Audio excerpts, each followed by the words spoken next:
Hey everyone, welcome to NerdKO versus episode 4. This is Muzz. I am joined today by... Josh. Sleazy. And Kyle. And we got some good, fun, interesting stuff for you today. And Sleazy's going to kick it off. What are we talking about today, man? First up on today is the Apple Watch. And Joshua's dying to talk about it. I'm dying to talk. I'm so happy that you put that as the first thing to talk about. Because, let's be honest, it should be the first thing we talk about. Tell you're exploding with joy. Any Apple product should just, inherently be at the top. I mean... Oh, come on, Josh. And now you all know how this is going to go. So, Apple Watch, a little bit of background. Apple made the announcement about 6 months ago, and their definition of launching a watch in early 2015, a little questionable since we're well into March now. But if you're not familiar, the Apple Watch was announced. It's coming out in 3 different flavors. That would be the Sport, the Stainless Steel Edition, and the Apple Watch Edition, which, despite its stupid name, is actually pretty luxurious. What about the rich guy? That's what I'm saying. Yeah, okay. The Edition one dropped everybody's jaws because it starts at $10,000. The configuration's going up to $17,000 as well.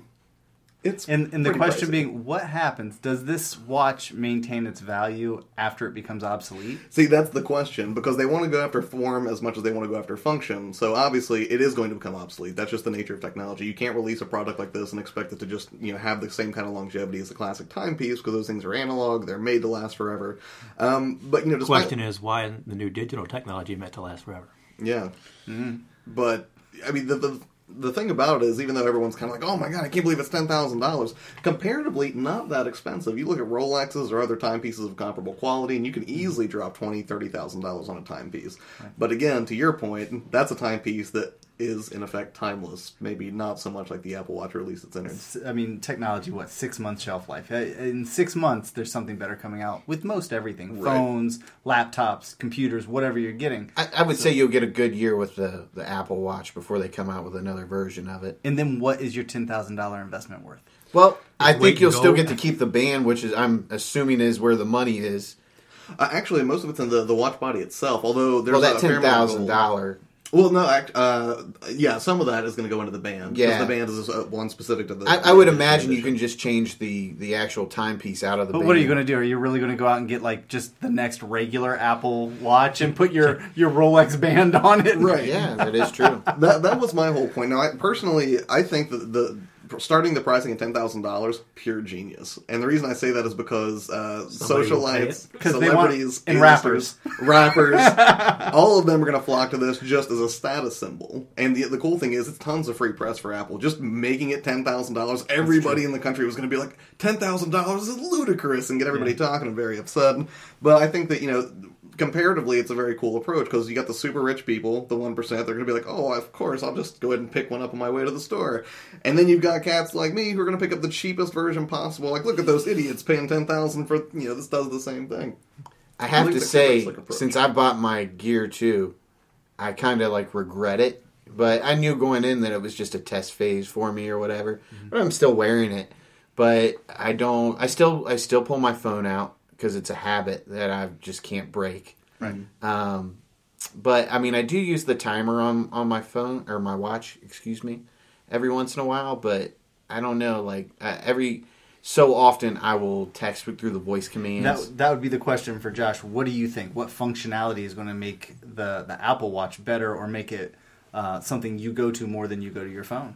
That's the thing. I think that Apple's really trying to define a new product category in a way. I mean, that's the thing. Apple, and I've always said this, they're never the first to market. They just take what's already been and improve upon it and try to offer the best experience possible. They weren't the first tablet. They weren't the first computer to market. They weren't the first portable music player to market. But they know how to market a product, and they know how to create a really great user experience. Mm-hmm. And for the Apple Watch in particular, I think that their goal with it is to make it just an extension of your phone. Obviously, it's a more personal device because it's, for better or worse, strapped to you. And I actually have 2 schools of thought on this. One, I think it's going to be very helpful and very cool, at least for anybody who wants to pretend they're Dick Tracy for a little while. But 2, I'm actually kind of terrified of the anxiety that's going to come with that, because there's a certain level of plausible deniability you just don't get anymore when you get a notification. Right now, if someone texts me, and I don't really feel like talking to this douchebag, if I get a text, I'm like, oh, sorry, bro, I missed your text. I'm going to text you back now? You're going to be like, no, it's strapped to your wrist. There's no way you missed it. It taps you every time I text you. Well, you know what? Mine goes off sometimes when I'm at work, and I don't even see it or feel it, let alone on my wrist, because I'm moving. So you can still miss your notifications. What does yours do when it? It just kind of like vibrates twice, and then it lights up and it tells you the contact. Okay. So, but is that vibration going to be different than the? Because I heard like you set the Apple Watch for your alarm, for example, and it feels like it's tapping your wrist. Yeah, it's got what they call the haptic engine. Is it a different technology than what Sleazy's talking about in his? I don't know the specific mechanics of how like the vibration motor in Sleazy's versus the haptic engine that Apple's touting for theirs.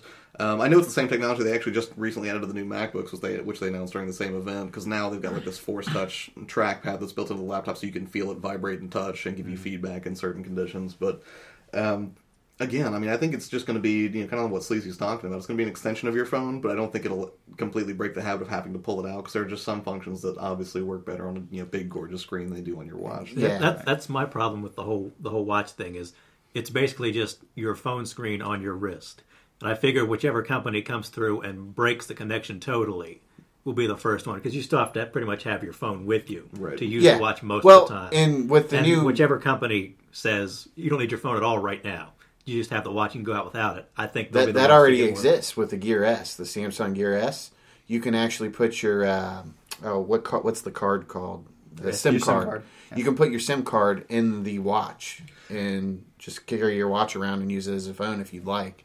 But I mean, seems next level to me. Yeah, I'll say this though, like it is a little tough to hear when you're on the phone on it. So, and you still I still prefer privacy when I'm on my phone. I don't want anybody else to hear the conversation. Right. But I will say when I'm driving, it is very useful because you can just hold the wheel and talk. Mm-hmm. And that's, I don't know, what you're saying about like eliminating the phone entirely from the equation. I think you're right. I think that is going to be the next level. Because for me, one of the big inspirations would be, or I guess one of the stronger cases, like in a future utopian sense, I guess, it would be like the movie Her, where basically everything he does, I mean, he still has a phone, but he just has like those tiny, earplugs that he puts in, and basically gives him all the feedback he needs because, voice technology is so advanced that it can understand everything that he's saying. Obviously, AI is a big part of that, but to see it get miniaturized and wearable to a point where it's like you don't even notice it's there anymore, I think that will be really nice. So is a watch the future of that technology, or is something like Google Glass the future of that technology? Google Glass, and that's the thing, I mean, because I speak not only as just somebody who would appreciate that technology as a consumer, but as a tech enthusiast. I mean, you could tell me how to strap any piece of technology to my face, I'm probably going to do it, because I just think it's super cool. I mean, you and I talked about it, like, we would be out there, at midnight to get Google Glass in a heartbeat. Right, yeah, so absolutely. I'm not the most unbiased person to ask, I don't think, but I think my general hope for the Apple Watch is that it's going to be basically a win just for technology enthusiasts in general, because by definition, this thing's not going to flop, in my opinion. It's going to come out. It may not be the runaway superstar that you got with the iPad or some of Apple's other technologies, but with their just considerable marketing weight, there's no way it's not going to get catapulted to the forefront of just society's consciousness, I guess. And once that happens, I mean, Android manufacturers, software developers, it's going to be a win for everybody, consumers, because the people who make rival products are going to naturally have to make something that can compete or something that can dethrone Apple. Right. So that's going to drive prices down. It's going to increase the technological capabilities of whatever competition's out there.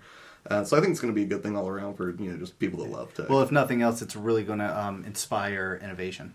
Yeah, right. In wearable technology, whether it's a Google Glass, a watch, a Pip-Boy, whatever it's going to be. And I see a Pip-Boy type device being even more functional than like the little watch. You're talking about the shrinking technology. I'm talking about taking my smartphone and slapping it on me.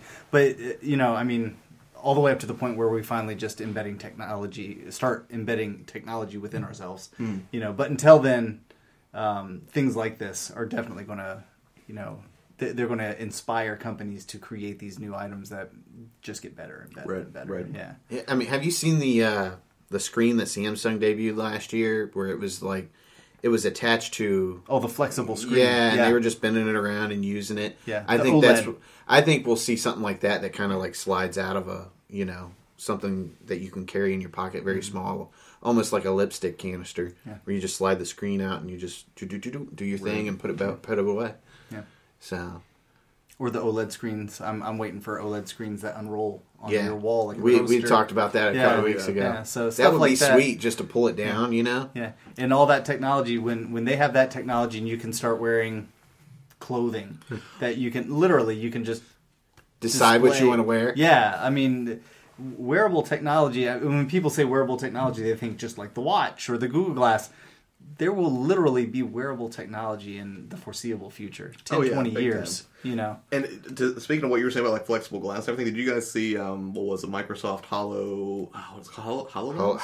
Yeah. Because I mean, their use case for, I mean, obviously as a gamer, the first thing I'm like, what games do I get to play with this? But you know, the thing that they showcased, which I thought was interesting, was they can kind of map the environment you already live in your house, and you can have as many screens as you want because it just tracks those 3D points in space, and then whenever it detects you looking at it, it just projects it where it should be, where your eyes should meet it. Right. That is sweet, where you can throw Netflix up on the wall. Yeah. That looks awesome. I will say that.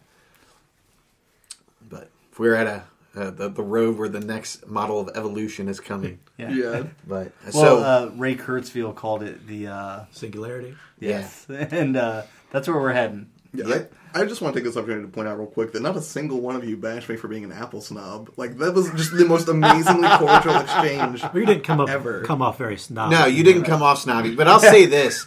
I feel like Apple is just a fashion accessory. I mean, that's how I honestly feel like a lot of people treat it. I appreciate that you're wrong. I do. Very much. But, that's the shocking truth. Says the guy who said earlier about his Beats that they were fashionable. Yeah. They are fashionable. Don't kid yourselves. Why it's a good color. I feel like they just model products as a fashion accessory, and people gravitate towards it. You know what, though? That's one thing I would even admit they do very well. Yeah. Well, I mean, it's the truth. I mean, who has the sweetest looking phones? That's not saying anything bad. That's just my outside opinion of it. Right, but that's not to diminish their functionality. I'm not saying they make a bad product because they don't. I mean, if they made a bad product, they wouldn't sell tons of it on launch days. Right. And, you wouldn't see every cat walking around with an iPhone 6 Plus, Yeah. So good. So he's not saying he hates Apple. He's saying he hates Apple users. I'm just not a fan of the Apple interface, and it doesn't suit my... That's me as well. Yeah, I mean, there's nothing bad to say about it. Android phone over iOS. Yeah. I do love my iPod. Like, the Android operating system to me is superior. I don't like the one-button functionality. I like having my 3 buttons on the bottom of the screen. It depends on how you define technological superiority, because if you're looking for the best user experience, and that is one that's just stable, like one that just works great every single time you fire it up. That's Apple. Apple's fantastic. Now, if you want flexibility, not going to get that from Apple. You get it from Android or Linux, which I believe Android is based on, unless I'm incredibly wrong here. But, it's just one of those things. I work in the tech industry, and I've got, friends at work who just like, can't believe you like Apple stuff, you're such an idiot, until they need help supporting an Apple product. You know what? Like, I'm surprised Microsoft just can't get their stuff together and compete in the phone war. They're failing. It may be the Windows late phone in the game. Is not cool. Yeah. No, I mean people just. I like the Windows on the Xbox One. The tile system, but I've played around with a couple of the Windows phones at the store, and it's garbage. Yeah. I mean, it might is just be too late for them to catch on. Anyway. Yeah, they're done, dude. Between Apple, Samsung, and their stock is their stock is just like crumbling. But that's the thing. Microsoft's always going to be okay because they've got such an entrenched presence in enterprise. Like, the world runs on Windows, the military keeps them well alive. So but just all in all, they're so they've saturated the market. There's no facet of technology that doesn't include some kind of Windows operating system or Windows involvement. So. Yeah, Microsoft's not going anywhere anytime soon. So, and that brand's too valuable. I mean, even if they did crumble, someone's going to snatch that up. But their stock is struggling though. Well, they did just get rid of Internet Explorer. Yeah, that's right. They trashed that this week. I tell you what, it's weird for me because some of you might remember like how Apple, when it first came to fruition, their big whole thing was they wanted to dethrone Big Blue. Like IBM was the enemy. They made this very adversarial kind of marketing campaign with the whole like 1984 Super Bowl ad, which everybody knows. Mm-hmm. But it's strange because recently they partnered with IBM to start creating enterprise software. Now, nothing really major has come of it, but if Apple makes a huge play for enterprise, it would be curious to see them start attacking Microsoft in the one area it's still dominant. Well, I think that's it for that topic. We'll move on to the next one. And this is Wizard World Raleigh, the David Tennant experience. Now, Muzz hates us for going. Well, no. He's just incredibly jealous. Let's get it straight. I wanted to go desperately. I had just moved the store. I couldn't go. I'd spent way too much money doing the new build out and being closed for a month. So it just wasn't responsible of me to go. So I didn't go. I don't hate you for going at all. No, what I don't like is the Wizard experience itself. The Wizard World cons. I mean, they're good. They are what they are. You go, you see celebrities, you buy some comics, but it's why they call them comic cons anywhere. They should call them celebrity cons. First of all, second of all, there's no focus at all on collecting or on vendors or on any of that. So, really, you only go to meet David Tennant or to meet Stan Lee or to meet William Shatner. I wouldn't say that. I mean, they have the artist's alleyway, and they have. Would you have driven all the way there just to get some comics? Oh, no, because they have one in Columbus, Right, that's what I'm saying. I drove there specifically for David Tennant. My Saturday... Right. You and how many others do you think? Oh, a lot. Yeah, a lot. Okay, so what's the focus I overheard one lady, she drove from Chicago, and she skipped the Chicago Wizard World, which Chicago Wizard World is actually pretty big. Between that and Philly, I'd say that's, they're cash cows. Mm-hmm. But she skipped that to go and meet David Tennant because, I mean, obviously nobody knew he was going to do another one. And that just proves my point. It's not about the vendors. It's not about collecting. It's not about comics. It's about the celebrity. And that's fine. They do offer... That's fine.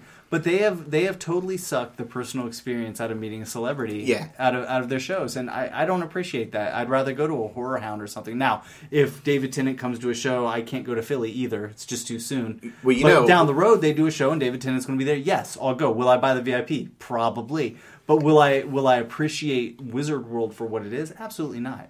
Yeah. Well, as Sleazy and I were talking about, the VIP, in the case of someone like David Tennant, is basically just a combo pack. It's right. You make sure you get your photo. You make sure you get your autograph. It's the only guarantee. You are not treated like a VIP. No. You're just another guy, and you get guaranteed autograph and photo. Come on, for $400, give me a meet and greet. And that's how I feel like most of the VIPs turn out to be. It's like, some days you get on the floor half hour early. I don't really care.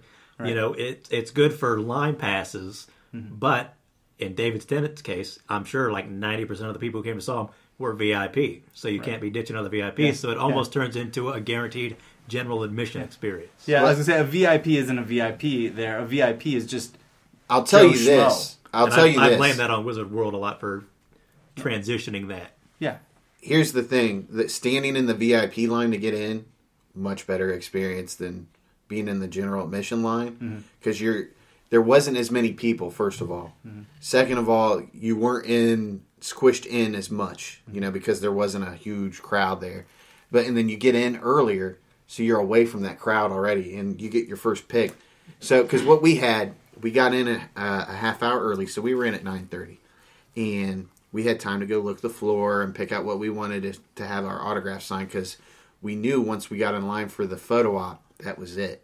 So we did our photo op, and then we went straight over to the line to get the autograph. Practically. Yeah, I mean, we had enough time to get our book bags out and put our pictures in. What I will say that I really did enjoy that they've improved upon in the photo op is as soon as you walk out, it's printed for you. So your picture's done. They're holding it up. The general admission people got that though. At any point, did you feel like a VIP? Oh, of course. No. How much did you pay? It was $400 altogether. It was $375 for the VIP. Paid $400, and I don't blame you because that's what I would have done if I had gone. But it was the only you guarantee. paid $400, and I would have paid $400 to feel not special. No, but and how many VIPs would you say were there? Oh, a lot. Here's the thing. Just on Saturday. Here's the thing that really kind of upset me about it, and I even wrote it in the article, was I don't like that they mislead you in saying the VIP is limited. They were selling VIPs to the very end of that thing. They were extremely limited for 2 weeks. Yeah. Of course, we kind of figured it would be. Yeah, we knew that's what they wanted because they advertised it as this is your only guarantee that you'll get your autograph. And this is the problem with Wizard World. And I understand it's a business. People always get on me when I get on companies who do this sort of thing. Who the Wizard World, like the first time I heard of Wizard World, it was a whole different experience. And like I want to say their net revenue jumped like $3 million in 1 year. They're publicly shared now. They're on the stock market. And this all happened. And now it's like Microsoft or Sony or any of those. Now it's all about the buck. It's not about the attendee.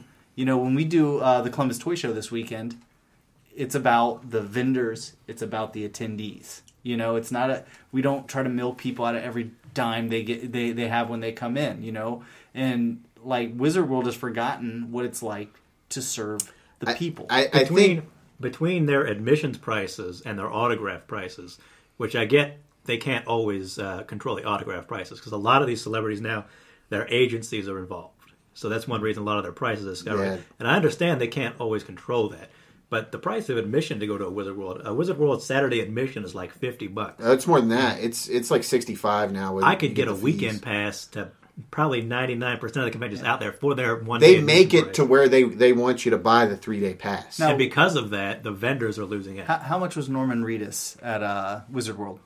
Well, I'll tell you this. Currently? When 80. Yeah, when I met Norman Reedus in Columbus at Horror Hound, just off of a whim that somebody told me, he was in town. It was a Sunday morning or something like that. $30. $30. And you got a picture, didn't you? Yeah. Well, he sat and talked to me for like 5 minutes. And then Horror Hound came to Cincinnati. And he was 40. And you got a picture with him if you wanted it. Yeah. You know?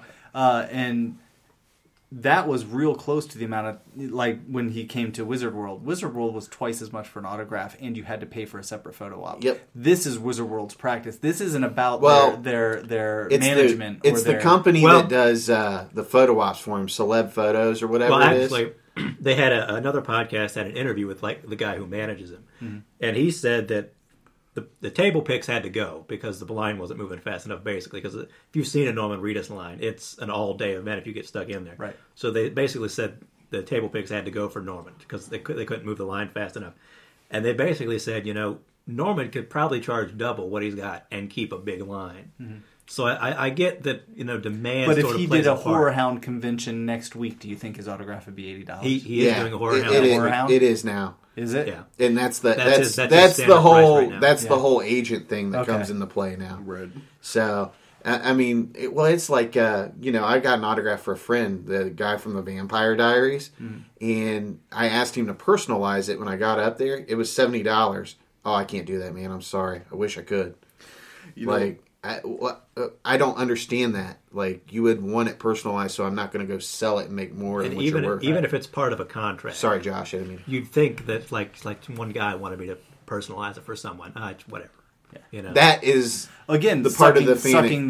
Sucking that to me is part of the fan experience. Personally, I don't get them personalized since me and you had that discussion. You know, and you're like, what happens when you go? Who gets that stuff? Who wants too sleazy? Yeah. You know, my brother doesn't want that. I want my brother to be able to, you know, if I can't give him anything, maybe he can sell those and get money if he doesn't want them. Right. Yeah. You know? But what were you going to say, Josh? No, I was going to say, speaking just personally to my own experiences with Wizard World, I've only been to, I think, Wizard World in Columbus a few times, but it always just, what you're saying, it doesn't feel like it's there for the fans. Like, I feel like it's very glitzy and it's very nice. There's a lot of great opportunities to meet celebrities, provided you're willing to pay a premium for it. But it just doesn't have that feel to me. Like, well, you also just use the word meet, and that's a term we use loosely now. Yeah. I went to I went to a convention called Horror Find many years ago where I met Bruce Campbell. And I say I met Bruce Campbell because the first day was slammed. You know, he signed everyone in line. It was crazy. I could tell a whole story about that. Awesome dude, you know. And the second day, the show was slow. We sat for a half an hour. And we talked to Bruce Campbell. We got autographs. He told us about Bubba Hotep before it came out. He was telling me about Fistful of Boomstick before it came out. Right. Reggie Bannister was at the next table. He was in Phantasm. He was also in Bubba Hotep. They were both telling us about stuff. I mean, we got all kinds of pictures. It was this great experience. I can say I met Bruce Campbell. I can't say I met William Shatner. When I went to Wizard World, there was a guy on each side of him. I got to say, hey, Mr. Shatner, great to meet you. He's like, hey, thank you. You could tell he was putting forth an effort. But when it came right down to it, it was these guys pushing a picture in front of him, then pushing it away from him and shoving me through the line as fast as they possibly could so the next $80 could come and the $80 after that could come. I paid $80 for a 10-second meet. Right. You know? So you say you met, but these days you don't meet them. You don't get that personal experience. And that is my biggest problem. I wanted to say hi to Stan Lee when I quote unquote met Stan Lee, and I barely could do that. Yeah. You know, he said, hey, thank you, you know, blah, blah, blah, and that was it. And you could tell he was trying to be nice to everyone, but they were rushing everyone through, and the guy's old. Like, what's he supposed to do? So do you think this is actually a product of just like Wizard World practices, or do you think that it's just more a natural byproduct of an increase? No, I think it all falls. popularity? I think it all falls on Wizard World. If you go to a smaller show, it's a lot different. It's Wizard World's practice to get as much buck for their bang. I mean, that's all it is. It's to get as much numbers as they can. Yeah. Because I mean, obviously they've had their eyes set on becoming a publicly traded company for a while. You can tell. But I will say this, for the amount of people that go through a Wizard World Con, that's the only way that you can do it. Mm-hmm. But I'm saying that I don't see why they can't treat the VIPs a little better. Like, they should have grouped us off into smaller groups, and then you had designated times. They shouldn't have sold as many VIP tickets. Yeah. They should have treated VIPs like VIPs. Even with as many VIPs that they did sell, they could have grouped those off on smaller times and given you, giving everybody like 5 minutes a piece. With kind of like you said. No, you couldn't do 5 minutes because if you have a lot of them, that time adds up quickly. How about a meet and greet though? You put everyone in one of the halls. You rent these huge areas. You could cordon off an area. You could have a little Q&A, a little meet and greet. It's an hour long. Everyone who's a VIP gets to go. And then everyone walks out with a feeling like, hey, I got to shake David Tennant's hand and say hi and say, hey, I really loved you in A, B, or C, and really actually, quote unquote, again, meet the person they don't even do meet and greets. No, well, here's the thing. Usually it's extra, and it's only for certain people who want to do it. Right. To do a meet and greet, you only get like 20 spots. And it's in a small room. Shatner used to do them. He doesn't do them anymore because he's too old, obviously. Yeah. Jason David Frank still does meet and greets. Yeah. Where you get to go in and hang out with him for about a half hour, I think. Mm-hmm. But I think his is like 18, and that's it. But I don't know. I mean, obviously, I want to say, Derek and Mike could give us a better answer if they were sitting here with us. Yeah. But I see no reason why they can't do the group thing. They're starting to do the group thing, but they're just doing large herds of groups. Yeah. But, I mean, we still had a decent amount of time with Tennant. We had a couple conversations. I think it came down to Tennant is he was serious about meeting people and being friendly. And to pick, jump back onto luckily, he's a guy who's putting effort into it. To jump back onto the David Tennant experience, it was everything as advertised. Even though you only got so much time with him, you walked away feeling like, man, this dude really loves me. Well, that's because he had the energy to make you feel that way. Yeah. Because you didn't walk away from Matt Smith feeling that way. Not in the photo op. In the autograph session, I did. Yeah. Because photo ops, I don't like photo ops generally anyway. Well, they really herd you through like cattle. It's put your stuff down, take the picture, thank you, get out. Yeah. Based on just all the people they have to rush through for any of these events, I would be really curious to see like what the Q theory or what the math or science is behind it. Because there has to be somebody whose job that is to be like, okay, we can move X amount of people per hour depending on if we sell this many tickets. Like, I would be curious to see how that works out. Even the guy in line, Sleazy and I were in line for the photo op. Even the guy kind of run it said, we're on schedule, maybe even a little ahead. Yeah, he said they were ahead of schedule.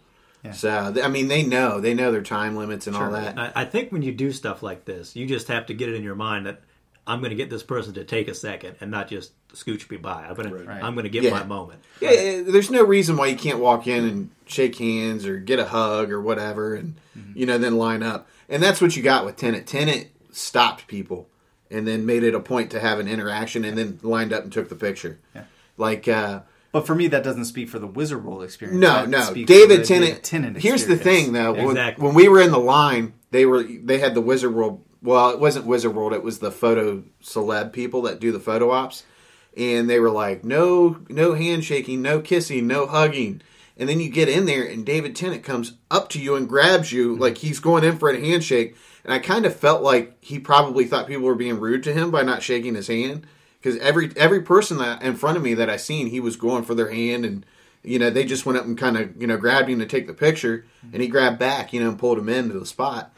But, I mean, he was really cool. And, we've already told you the story twice. But Mike and Sharon that we were with, they turned in 2 tickets because they had 2 VIPs. And the photographer snapped the first one. David Tennant seen them hand 2 tickets in. And she was like, all right, next, like screaming. And David Tennant just stopped. And he was like, whoa, and he was like, we've got another one to take, lady. Yeah. And, they switched sides around David Tennant. And they laughed about it. And, And you could tell Tennant was having a fun time. Yeah, he had a great time. I mean, he was up and motivated to grab the next person. And he genuinely seemed happy to see every face that was in front of him. Yeah. So you know, it's really a kind of a mixed experience. I went there, I met David Tennant, and he was amazing. But I still can't love Wizard World. Yeah. I'm happy, and I'm very glad that they gave me the opportunity to meet somebody I wanted to meet. But, you know... They could have given you a better experience out of it. And I get that there's tons more people going to these things. I've only been going to conventions for like 3 or 4 years. And even in those few years, I've seen attendance skyrocket every year. I've seen prices go up every other year, you know. So I get that these are a lot more mainstream than they used to be. Yeah, well, they even modeled them towards pop culture. That's what they advertise toward the San Francisco conventions. Yeah, in a way, and I don't see that always working for the littler places. For what it is, though, like Wizard World puts on a nice looking show. Yeah. But if you're going there to meet celebrities, it's not the best environment for you to get a personal interaction, and just like everything we've talked about. But if you're just going to look to shop and look at the artist alleyway, which there's phenomenal art in every show that I've ever been to. And, there is great vendors there, the Tower of Shirts, and there's stuff there that you wouldn't get in a normal store, that you would, sure. They do provide a nice shopping experience for you. Mm-hmm. But other than that, it is what it is. It's just for show. At the end of the day, they're a business, and they clearly show that they're out just for money. Yeah. It's nothing, they're not trying to provide the best experience for you. I might even point out I'm still wearing my VIP wrist. He won't take it off. I feel like the second I take this thing off, the experience is 100% over. And from me, it's 100% over. Oh, yeah. Tennant was such an amazing, positive individual. I mean, I still kind of feel it in a way. When the panel ended, I was like, oh my God, David Tennant Day is over. Yeah. I was just shocked. It was just done. I just wanted to drive home at that point. You should have. Yeah, I really should have. But I don't know. I mean, it is what it is. Wizard World is, you have to go in expecting that, But what other... You don't have to like it, though. No, you don't have to. But, there isn't another con that's going to bring David Tennant in, I mean, I give them credit, though. They were the first people to bring him in other than San Diego in, 7 years or something like that? Yeah. So... I mean, I have that to thank for him. And I just want to tell everybody that Kyle defied the rules of Wizard World, and he put his hand out to shake David Tennant, and he shook it. For $400, you should hump his leg. Yeah.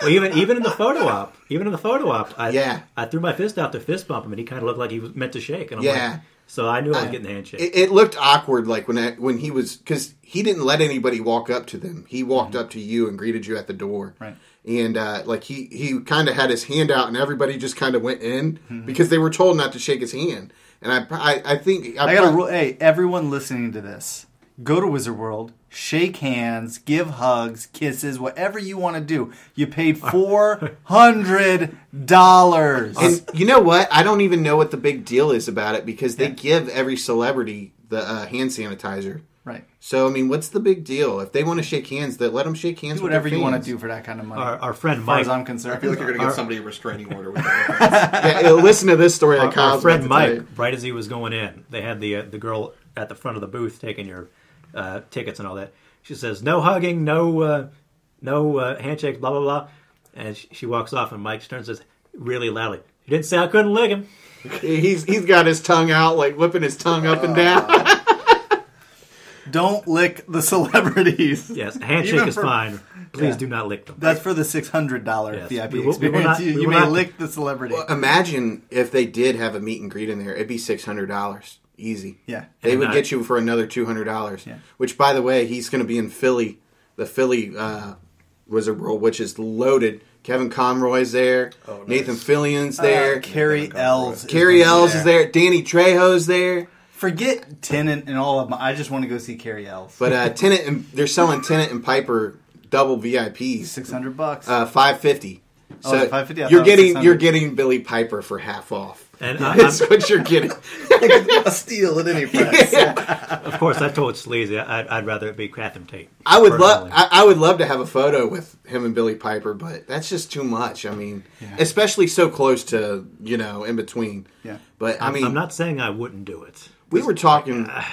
Why can't Columbus bring this? We're in the middle of 4 big states. We they don't understand people drive to Columbus. We've posted a number of articles in the past. Columbus is the 15th biggest metropolis in the United States. They don't treat it like that. They give us garbage. I heard a news story talking about stuff like this.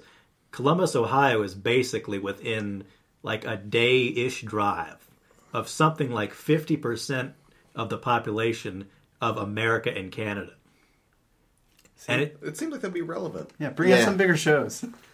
I see it like when musical acts come by and things, and they kind of skip Columbus, and I'm like, I don't think you realize what you're missing out on. Yeah. And that kind of goes for Wizard World. Yeah. Okay, so we're moving on to the next segment, and we're going to talk about the recently released Pixels trailer, starring Adam Sandler and Kevin James. Is that his name? I believe so. Paul Blart. Paul Blart. Yeah, Paul Blart. I should have just said Paul Blart. Yeah.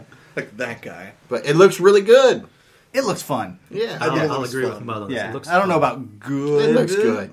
But it definitely looks fun. It's going to be one of those fun summertime movies. The scene that blows me, like, there's all this stuff going on in the trailer, and, you know, what I really loved was the giant ship over the city. Yeah. Yeah? Yeah, that was my favorite part of it. It's like, it looked so epic, but it looked so... See, my favorite part like is... old school, Sure. like Galaga. You know? Right. My favorite part of the trailer was where the creator of Pac-Man gets out and he's like, hello, hello, son. You know, and then it bites his hand. You have grown so big. He turns around and he's like, destroy it! Yeah, it looks fun, and I'm a fan of Adam Sandler. I know not everyone here is. I'm a big fan. I just don't know I how, love like, Sandler. almost everyone who talks about this, like, the first thing they concentrate on is how bad Adam Sandler is, but nobody really points out that Peter Dinklage is in this. Like, everyone just glosses over that. Where does everyone get Adam Sandler? Who hasn't loved an Adam Sandler movie? Right. Who I has or haven't has loved one in not? like Has 10 not. years. You know, you have to respect Adam Sandler. I do respect Adam Sandler. He made his own, like, film company. What about The Cobbler? The what? The Cobbler. Have you seen the trailer for that yet? Oh, okay. No one? No, one. I haven't seen that either. No one. Oh, okay. But I guess I'm not going to talk about it then. Next time. I think it looks fun. It looks like a fun movie. It's a typical Adam Sandler fare. Yeah. And I don't know. Every time he comes out with something, I think it's good. Click. I even like Punch Drunk Love.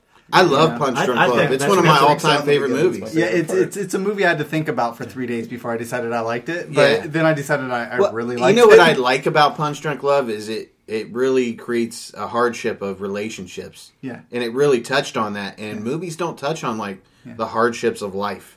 You know, it's too... For the mentally unstable. Yeah. You see a pretty lot of much. those comedic actors. They know how to turn in at least 1 or 2 good serious roles every now and again. You know? I think Sandler is that guy. I think he has the range to do stuff like that. So pretty much everything I see him in, I enjoy.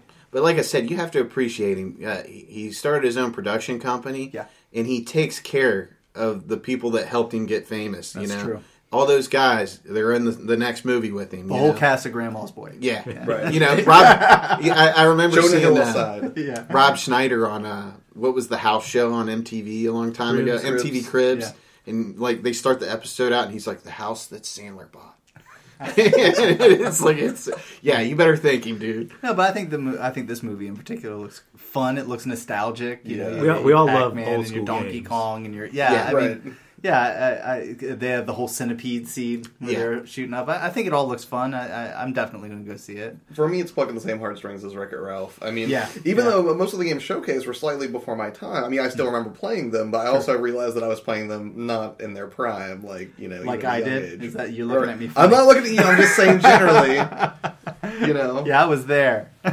I was You there were, when it happened. you were there. I barely got to see real arcades. Yeah. Barely. And that's kind of a shame. I do miss real arcades. Yeah. I still remember going to the Lowe's Theater on South High Street on Friday nights with Oh my man, dad they had the and mom. best arcade over there. And I remember going in and playing like the Tron arcade thing there. The And- Discs of Tron. Yeah, I remember that. I was a little dude. I was like 3. Yeah. And I remember one night we went to the movies and Dad was like, "Hey, let's walk over there and play." And it was gone. Gone. I was crushed. We used to jump on the Coda bus for a quarter, you know, drive all the way down South High Street, get to the mall, spend as much money as we could in the arcade and still afford a movie. Yeah. And then, you know, inevitably we'd call Mom and Dad because we spend that last quarter and couldn't catch the bus, you know.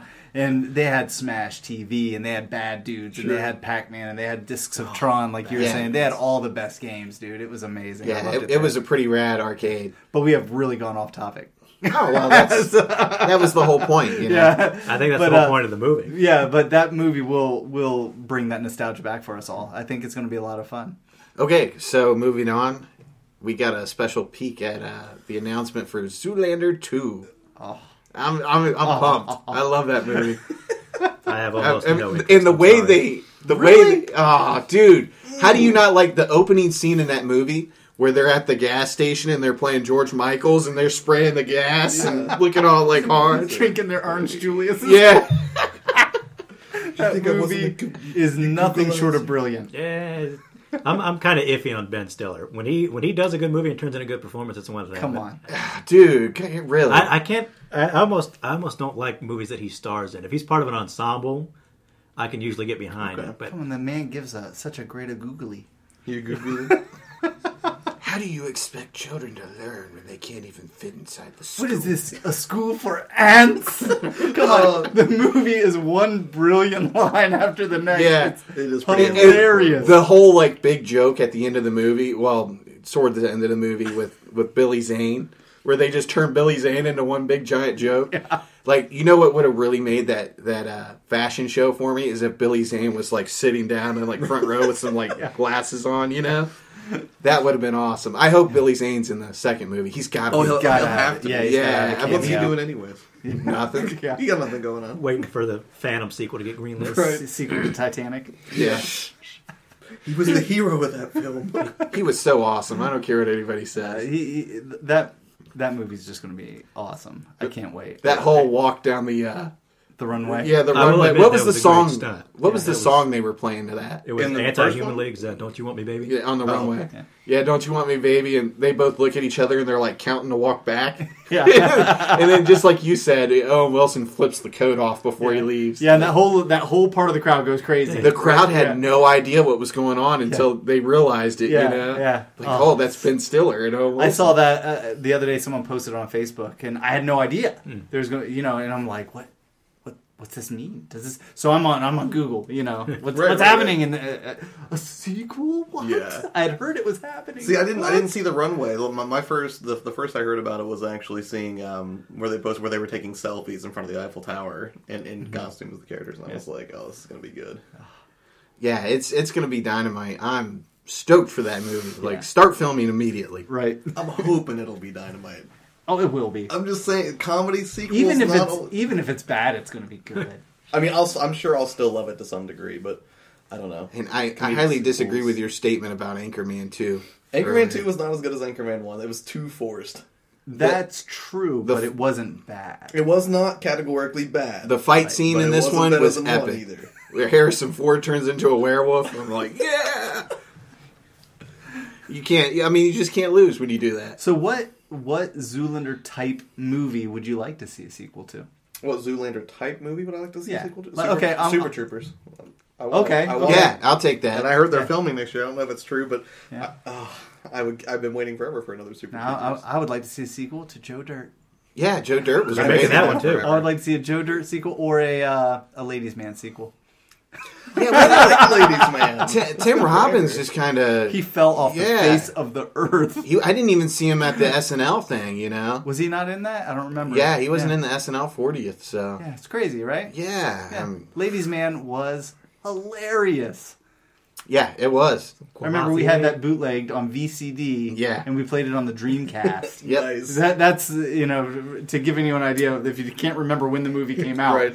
It was the Dreamcast days, so that was like 99 to 2000. Yeah. They had... we watched it over and over. That and Joe Dirt, for that matter. Yeah. Hey, Joe Dirt, I remember having Joe Dirt on the Dreamcast. That was awesome. I used to order Johnny's Pizza and watch that. Good. Didn't Ladies Man have, what's-her-face from Saved by the Bell in it? Kelly. I forget her name. Yeah, she was like one of the... Tiffany Amber Thiessen. Yeah, there you go. Yeah. Yeah, she was in like the beginning of that, wasn't she? I thought she was the girl that he wanted to run off with. Yeah.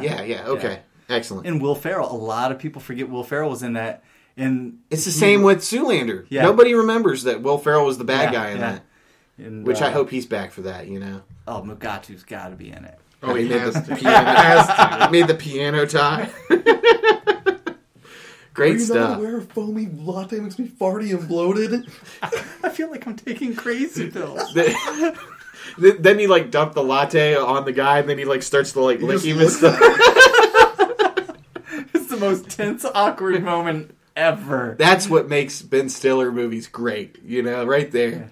Yeah. Just like Dodgeball. We watched that the other day. I was just thinking, like, I'd like to see a sequel to Dodgeball, speaking of that. Yeah. But the part where he's in his office and he's, like, doing, his pizza. business with the pizza, the guy comes in and goes, I thought I told you never to disturb me. Yeah. But it's great stuff, man. I'm excited for it. Yeah. Okay, so we're going to let Kyle take the next one. This is the recent Star Wars news, and he's going to run it through and tell us everything that's going on. Yeah, there was basically just a couple little bits of information released in the last week or so.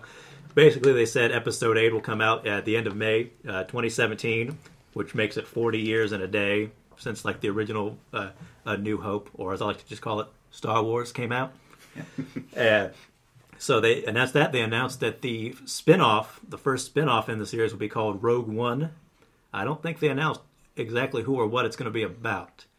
And they also announced that... some of you may know they essentially canceled out all the old books and comics that were in the expanded universe. And now they're going to restart it, basically. So they've announced that they're going to do a trilogy of books in between Return of the Jedi and The Force Awakens. There's going to be 3 books. I believe the title is going to be Aftermath, and whatever the title of the book is actually going to be. And it's going to deal with the characters and like what happens with the Empire. Because I think a lot of people tend to think that when the Death Star blows up, that's the end of the Empire, but there's still pockets or something like that. Well, see, that was all covered, and now they've just phased it out. Retconned what really, like, there was a whole series of books. Timothy Zahn, I believe, did the first 3 novels that took place starting 5 years after Return of the Jedi, and they gave this really, and I wasn't a fan of his writing, but this really great story of Grand Admiral Thrawn and I know a lot of people were upset Jade that Thrawn got taken out. Yeah, so what are they doing? Are they cherry picking what they like out of it and then making a new chronology or a new canon storyline out of it? None of that makes sense to me. Why wouldn't you use what's existing that a lot of the fans accept as the reality of the canon storyline and just carry it on? I don't see a problem with that. They're going to use Han and Leia will be together. They'll have twins. Luke and Mara Jade will be together, and they'll have a kid. And Luke Skywalker will be training Jedis. I mean, if you're using all the basic stuff, why not just keep it canon? I don't think they've made up their mind exactly what they want to use. And it's sort of a Disney property now, so they want to keep control over the whole story. Of course, I like the idea. I haven't actually read any of the previous expanded universe novels, but I know a lot of them are held in very high regard. They did some really cool stuff. Like, they had a clone of Luke Skywalker trying to kill Luke Skywalker, I mean... That does sound That's awesome. a great idea, you know? The whole Mara Jade thing was brilliant, She was out to kill Skywalker, And they end up... It's a love story. They end up falling in love. Yeah, I mean, there are so many great things they could do with it. I just don't understand why you would dump all this pre-existing really good stuff. Especially Grand Admiral Thrawn. Yeah. He was a great character. I really wanted to see him on the screen. I know a lot of people did when they started talking about the new trilogies. Yeah. So they're also going to release new comic books and kids books and all that. So I'm sure we'll have our whole Star Wars episode in the future. Yeah, I have the utmost faith in Disney in making a good movie, but shame on them. Shame on them for erasing. There goes that shame on. Shame on you, shame on them. We touched on that in the last episode. Yeah. See, I'm very much looking forward to these new series of movies, but of course, I was also very much looking forward to the original trilogy. So I've got a little more faith this time. Well, if we use Marvel as our benchmark, what everyone was worried when Marvel took over. People was taken over out by Disney.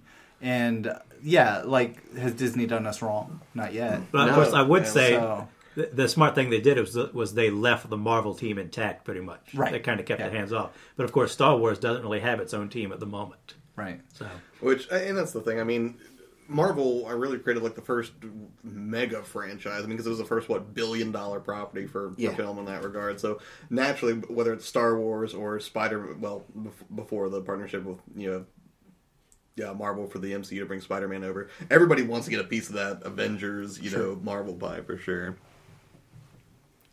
But I think it's good for stories. I mean, I'm ready to see all this happen. I'm ready for the Star Wars universe to kick up more than other franchises they try to revive every now and again. I think Star Wars lends itself to a big universe. Yeah, I think they're just. I think they're going to show. I mean, I'm not a fan of what they're doing with the canon stuff, but I think they'll show respect to the franchise. Definitely so, they will. So does anybody know what the spinoff's going to be about? There's been rumors a long time. Some people think it's going to sort of have something to do with Han. Some people have said Boba Fett. I did read a recent rumor that's saying it might become a Boba Fett thing, which I really hope they don't do. Yeah, he's one of those side characters. I've never been big on Boba Fett. Look, the only reason Boba Fett ever got so popular is because he looked so cool. Yeah, and that was the only reason. No one cared about Boba Fett. I don't want to know too much about him because right now he's just kind of this bounty hunter badass. But right. If we have to have a whole Boba Fett movie, like is he going to have feelings and cry or something? I don't. Show me a clip of him jetpacking out of the Sarlacc pit or whatever. I'm good to go for a while. And I don't want Han either because I don't want to see Han, a young Han or whatever they want to do. Perhaps I don't want to see that. Just give me Harrison Ford as Han. And they better get as much as they can out of Harrison Ford because he's got a death wish flying that World War II plane. Seriously. Yeah. If he's not going to kill himself, he's going to kill Han Solo. He hates Han Solo. Yeah. So maybe he's just trying to get out of making another Star Wars. I'm not going to. I just picture him drunk piloting this plane like, not today, he was in mid-flight and said, it's just not worth it. They were talking about that on the Stern Show, actually, and they had talked to somebody who was an engineer or a pilot of some sort. And he was like, yeah, you couldn't pay me to fly one of those planes with those engines in it. He was like, they stall all the time. He was like, I would never be in one of those. I will say, Harrison Ford's talked about killing off Han Solo for like 30 years now or whatever. Yeah.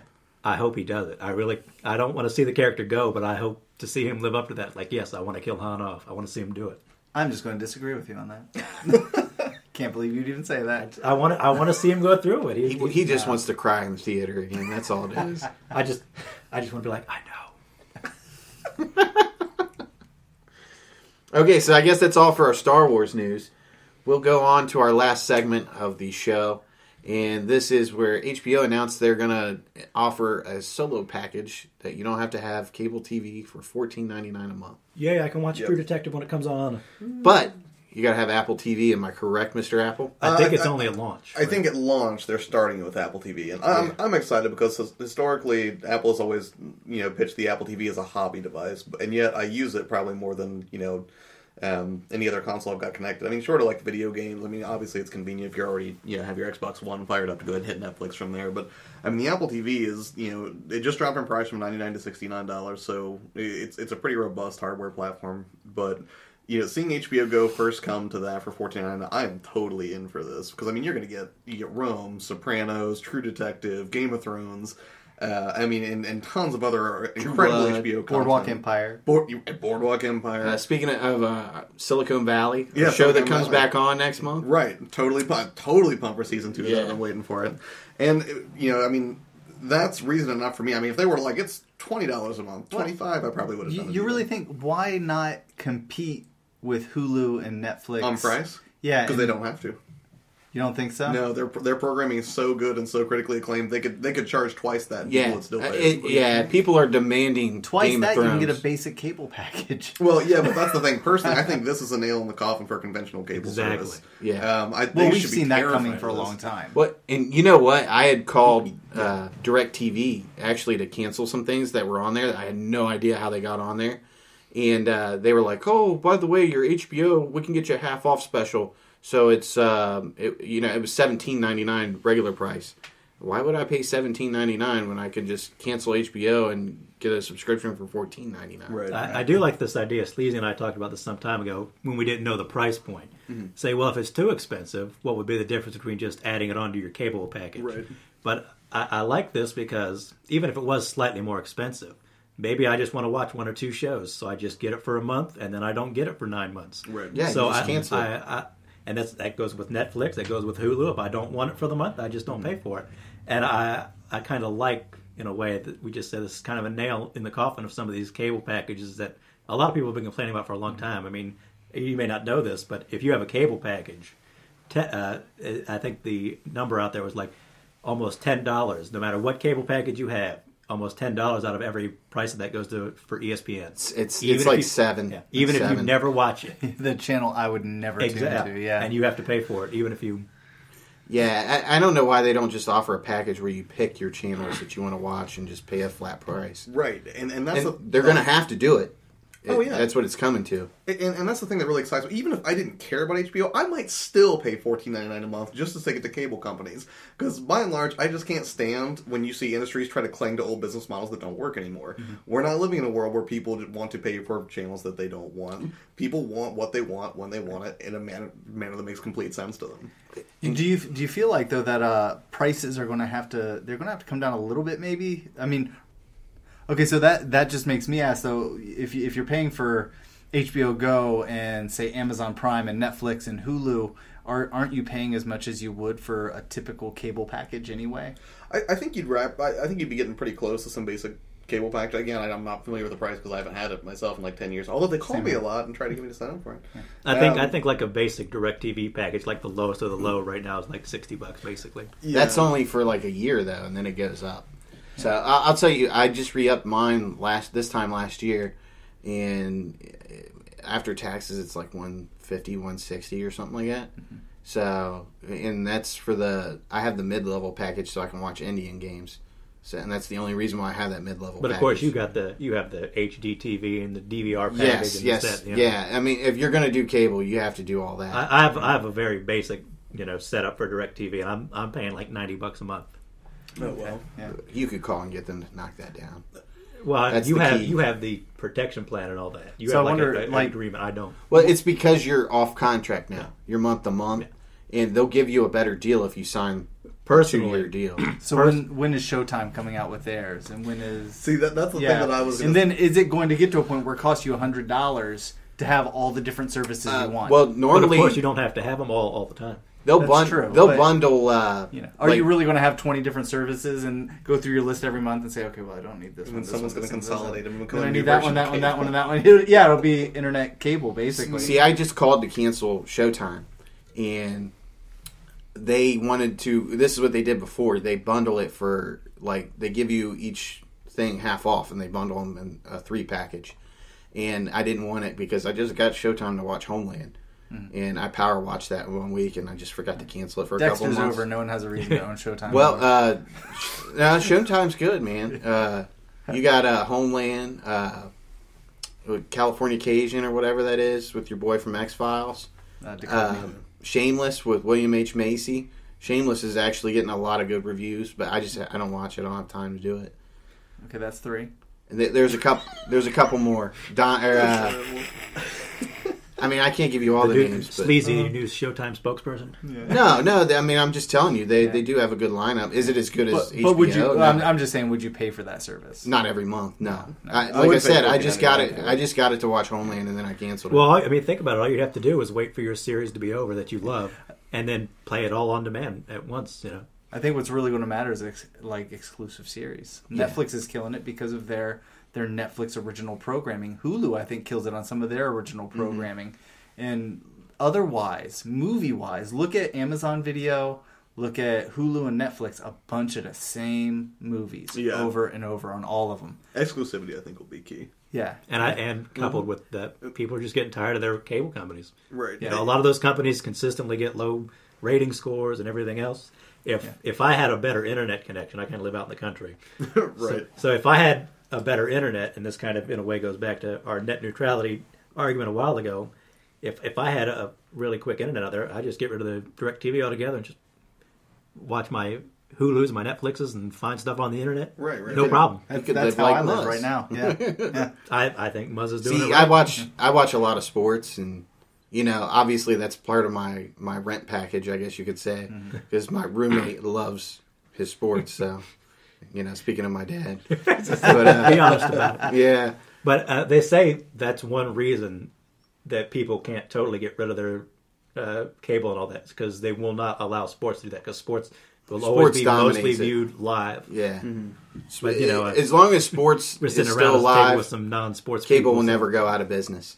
Because there's too many people that like sports, and there's no reason they couldn't live stream sports, though. Well, they make it now to where you have to watch the championship games and playoff games. They're on premium like ESPN channels. They're not on regular local TV stations. How long till ESPN does a service, an online service like Netflix or something? Oh, but they're paying cable companies billions of dollars. I mean, ABC owns ESPN, and they're all tied in with certain cable companies, so I don't see it happening anytime soon. You have to figure the cable companies will adapt. I'm waiting for the very... Well, and what nobody has mentioned here is that Time Warner actually owns HBO. So, I mean, they're just branching that out is all they're doing. Mm-hmm. Go ahead with what you're saying, Josh. Oh, no, I was just saying, I'm curious to see how sad it's going to be when some other network gets the same idea and tries to do the same thing that HBO is doing, but they try to go for that same price, and everyone's like, I ain't paying for that. Spike TV! Yeah, sorry, Spike TV. I'll give you $2 a month. 100 Ways to Die. Yeah. Esquire TV, the people that bought G4. Right. Yeah. I miss G4, by the way. Attack of the Show. That was my show. G4 was great, and then it became one big commercial. Yeah. And then it wasn't great. But you know what? Back before it was even G4, it was just one, I forget what it was exactly called, but it was just one big tech show, and they had computers and games. And I loved when I'd be home on certain days off through the week, and I could turn it to G4, and like RoboCop would be playing, and and then after RoboCop, it'd be like 6 hours of Ninja Warrior, and I'd be like, my day was spent on the couch watching Ninja Warrior, So I think it'll be interesting to see where all these companies go and how people get their entertainment. For sure. All right, so I guess that's it. I think we've covered everything. That's it. Yeah, so we're done. Like, comment, share, everything else. We were finally able to book the great Joshua Irish. Does anybody detect the hint of Taco Bell on Josh Irish's breath? No. Let's go ahead. Go ahead and tell everybody about this real quick. All right, here's the deal. So our friend Soph just kind of offhandedly said I needed to stop eating Taco Bell, and because I tend to be kind of rebellious and just by presumptions like that, I was like, fine, I'll just stop eating it. And she's like, really? I was like, yeah, for sure. So now I'm not eating it. There's not even like a bed. There's no advantage for it, just pain. And there was a length of time. There was a length of time? Wasn't there? You're not going to have it Taco Bell until 2000. I'm not allowed to have it until 2016.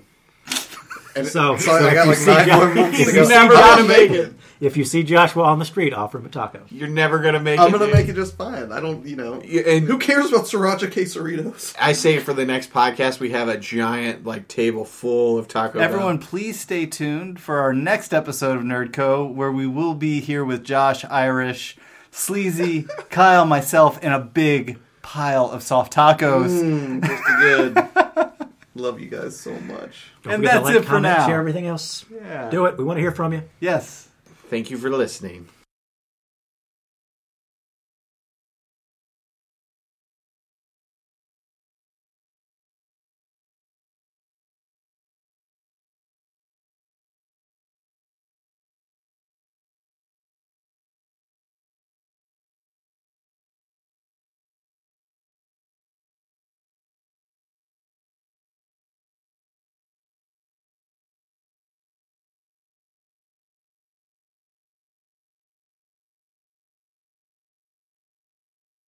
On Collab.